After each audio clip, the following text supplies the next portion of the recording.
Hello mga kasichen, isang napagandang araw sa ating lahat. Merry Christmas po and Happy Holidays. Welcome back to our channel and you are watching Chicken Nam Nams TV.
Mga kasikan, ikaw ba'y nagbabalak o nagpaplano na mag-alaga ng shamu pero nag-aalinlangan na baka hindi ito magnimlim o di kaya masasayang lang yung itlog kasi walang incubator?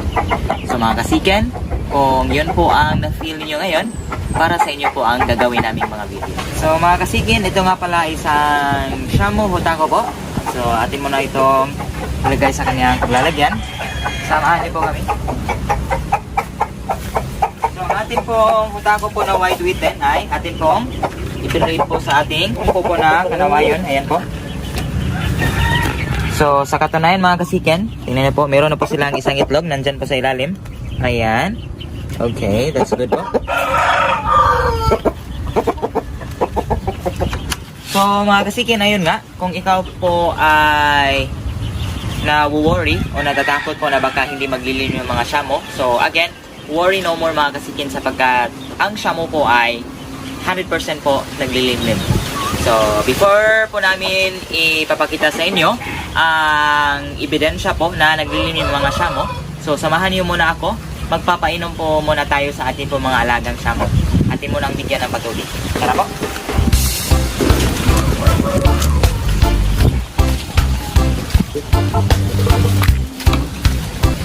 So mga kasikin, ang amin po palang patubig is ito po ay mapansin nyo para pong medyo dark.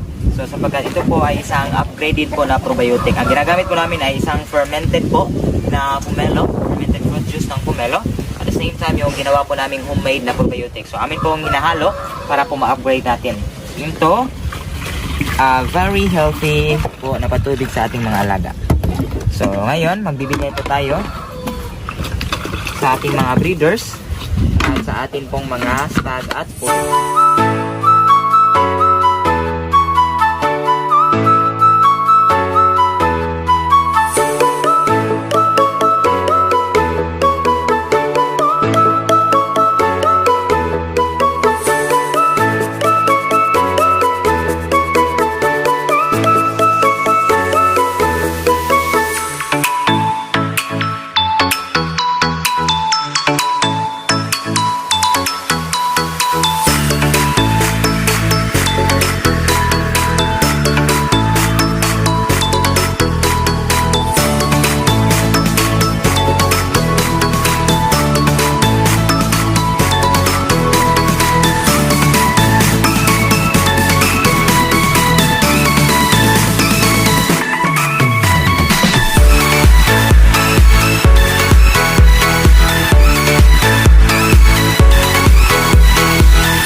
mga kasikin, natapos na po nating painumin ang atin pong mga alaga. So ngayon po, dahil marami po mga katanungan, especially po sa Facebook po, na magkikita natin sa mga group chat natin na naglilimlim nga ba ang mga shamo. So mga kasikin, totoo po na naglilimlim po ang mga shamo. So sa katunayan nga, ipapakita po namin sa inyo ang legit po na proof namin sa inyo na talagang naglilimlim mga shamo. So mga kasikin, samahan niyo po ako.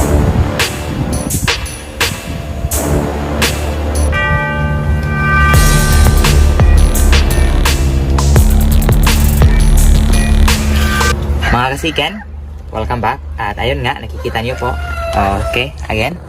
So, nandyan po ang atin pong legit na proof po na naglilimlim po ang shamo. So, kung napapansin nyo, no, sobrang stricta po ng kanyang mata. So, parang napakamaldita po niya. So, hindi po natin siya gagalawin sapagkat naglilimlim po yan. Okay, so ayan po. So mga kasiken, so sabi ko po sa inyo, again, wag na po kayo mag-alala sapagkat naglilimlim po ang mga shamo. So sa mga kasamo natin dyan na gusto pong mag-alaga, again, pwede po kayong bumili ng RTL o di kaya Sisew. And then, worry no more kasi nga, naglilimlim po ang mga shamo. At hindi lang po isa ang ating basihan. So tara po, ipapakita ko po sa inyo ang iba pa naming shamo na naglilimlim. Dito pa tayo.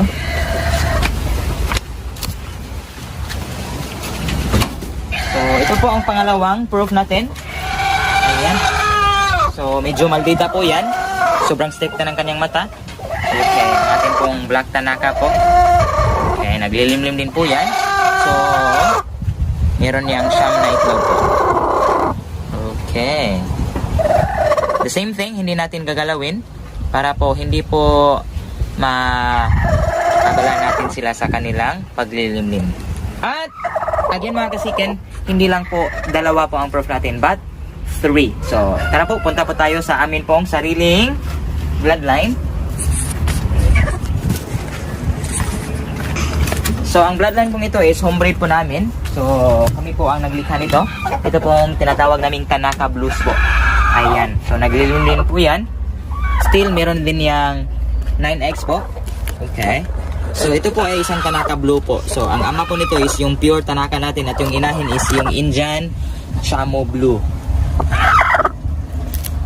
Okay.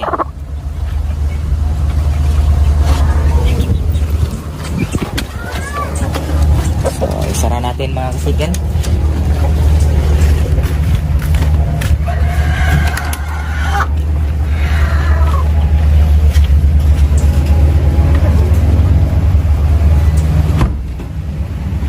So, ayun nga, nakikita nyo na po ang atin pong proof at ebidensya na talagang naglilimlim po ang mga shamo. Mga kasikin, ngayon nga po ang atin pong ebidensya na talaga pong legit na naglilimlim ang mga shamo. So, sa mga kaibigan natin dyan who are planning po na mag-alaga ng shamo, again, huwag na po maglala sapagkat, yes, mismong nakikita niyo po sa video natin, naglilimlim po 100% ang ating mga shamo. So mga kasiken, sobrang saya po natin dahil umabot na po tayo sa 825 subscribers po. So maraming salamat po sa ating mga newly subscribers po. So kung bago ka lang napadaan sa ating channel, huwag nang kalimutang mag-subscribe at pakihit na rin ng notification button para patuloy kang updated sa panibago nating mga video. Again, maraming salamat sa mga solid supporters natin, sa mga solid subscribers na patuloy na sumasabaybay at sumusuporta sa ating mga video. And also mga kasikin, let's pray po sa mga tao na nandun sa Misamis po sabagkat sobra pong binaha sila doon. So again, keep safe po mga kasikan at maraming salamat sa panonood. Hanggang dito na lang mga kasikan. See you when I see you.